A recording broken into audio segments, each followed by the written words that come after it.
What do you think about this deal on DACA where there's, again, it sounds a lot like the Gang of Eight. You got a promise of enforcement, of some general idea of enforcement with immediate amnesty?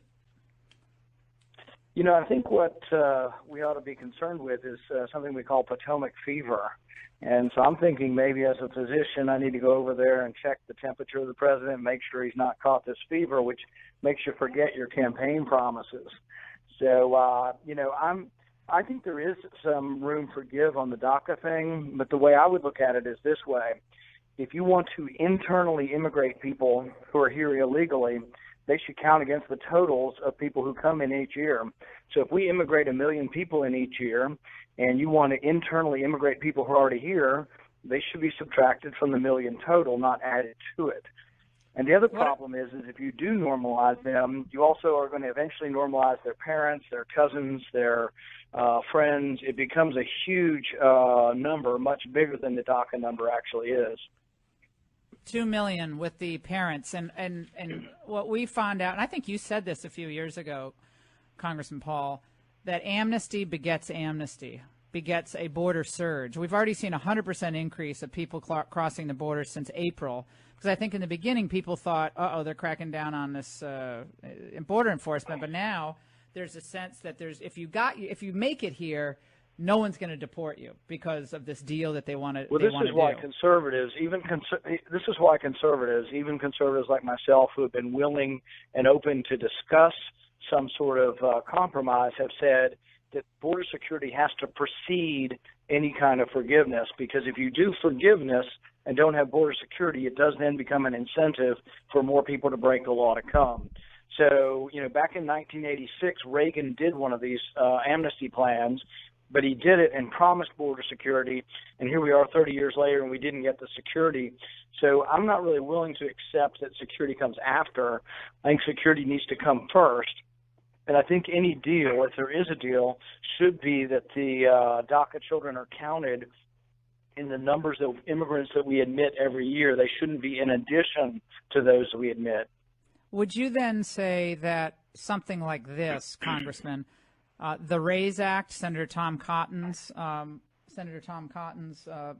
RAISE Act, plus E-Verify, plus some real payoff on the wall, together would be, something that could we work with? I mean, those are really significant measures.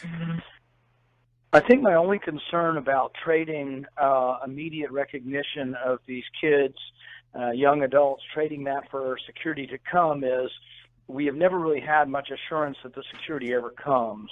And so I'm a big believer that one of the things you should get is something that happens immediately, and that would be that they count against the normal immigration numbers. And this is a big deal, so we wouldn't be expanding immigration.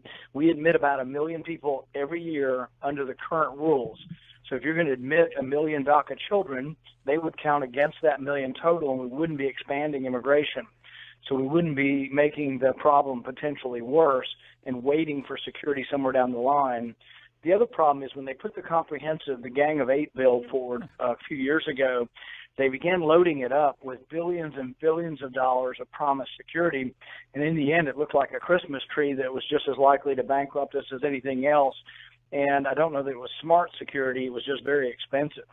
Right. Well, and that's the rub. When they say massive border security, it's not really any specifics. It's always things like, well, we'll have a bunch of drones, and there's some big government contractors end up making a boatload of money. And they have drones. They have, it's never real enforcement. It's certainly not interior enforcement of people who are here after having committed crimes. And my listeners today. Go ahead. I personally think that even without a wall, with the security we have now, if you had the will to enforce the border, you could. So, for example, if you had a helicopter station every 50 miles along the Texas-Mexico border, you had zero tolerance for illegal immigration, and everybody was returned within 24 hours, and you did that consistently for 6 months, you would then have border security. And this would include walls and sections, but I think the wall along 2,000 miles is going to be extraordinarily expensive and may never be built. The Mexicans certainly aren't going to build it.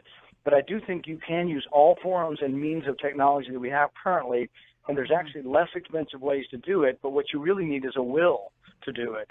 But I know you've never been wild about this wall. I know that, Senator Paul. But here's the problem: the wall is a check against politicians who don't have the will. The wall is a check because it's a physical structure. You can't go back on a promise of a wall once it's built. It's built, and if it's enforced, it's enforced. But when we say, well, we're going to have this technology, and then we're going to have monitoring stations, that's different. I mean, a wall is a physical structure, but most importantly, he campaigned on that. And that has rated the number one or number two issues for Trump voters, that the wall would be built. And my listeners have said this, 96% of my people calling in today are like, this is a betrayal. This isn't done. We're done. I mean, I'm not kidding you. People are in a complete revolt on this issue. I agree with you that it was a big theme of his campaign, and I think him changing course on this is at his own peril, that his base will be very, very unhappy with this. What I would say, though, is that really no matter what structure you have or no matter what security you have in place, you have to have laws that say that you can return people immediately within 24 hours, and you have to not release people to let them relocate in other parts of the country. And then all that being said, I'm not against immigration. I am for adequate legal immigration. Everybody comes in officially, but I'm for zero illegal immigration. And I think we have to have the will to enforce our laws, and it has to be speedy justice, and it can't be months and months of letting people just go into the interior part of the country after they come in illegally.